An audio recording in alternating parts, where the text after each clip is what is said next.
വിശുദ്ധ മർക്കോസ് എഴുതിയ സുവിശേഷം അധ്യായം 1 മുതലുള്ള തിരുവചനങ്ങൾ. സ്നാപകന്റെ പ്രഭാഷണം.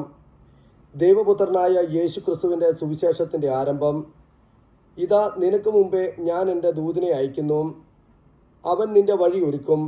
മരുഭൂമിയിൽ വിളിച്ചു പറയുന്നവൻ്റെ ശബ്ദം, കർത്താവിന് വഴി ഒരുക്കുവിൻ, അവൻ്റെ പാത നേരെയാക്കുവിൻ എന്ന് യേശയ്യാ പ്രവാചകന്റെ ഗ്രന്ഥത്തിൽ എഴുതപ്പെട്ടിരിക്കുന്നത് പോലെ പാപമോചനത്തിലുള്ള അനുതാപത്തിൻ്റെ ജ്ഞാനസ്നാനം പ്രസംഗിച്ചുകൊണ്ട് സ്നാപക യോഹന്നാൻ മരുഭൂമിയിൽ പ്രത്യക്ഷപ്പെട്ടു.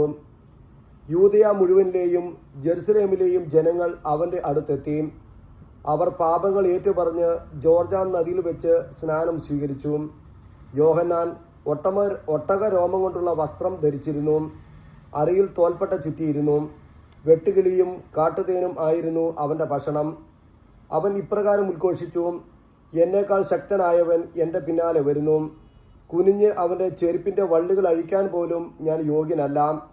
ഞാൻ നിങ്ങൾക്ക് ജലം കൊണ്ടുള്ള സ്നാനം നൽകി, അവനോ പരിശുദ്ധാത്മാവിനാൽ നിങ്ങൾക്ക് സ്നാനം നൽകും. യേശുവിൻ്റെ ജ്ഞാനസ്നാനം.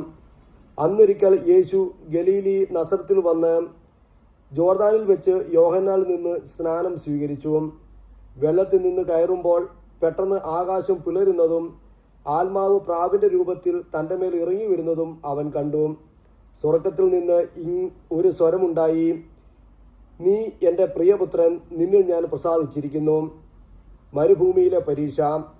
ഉടനെ ആത്മാവ് അവനെ മരുഭൂമിയിലേക്ക് നയിച്ചു. സാത്താനാൽ പരീക്ഷിക്കപ്പെട്ട് 40 ദിവസം അവൻ മരുഭൂമിയിൽ വസിച്ചു.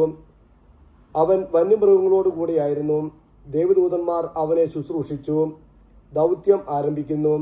യോഹന്നാൻ ബന്ധനസ്ഥനായപ്പോൾ യേശു ദൈവത്തിൻ്റെ സുവിശേഷം പ്രസംഗിച്ചുകൊണ്ട് ഗലീലയിലേക്ക് വന്നു. അവൻ പറഞ്ഞു: സമയം പൂർത്തിയായി, ദൈവരാജ്യം സമീപിച്ചിരിക്കുന്നു. അനുതപിച്ച് സുവിശേഷത്തിൽ വിശ്വസിക്കുവിൻ.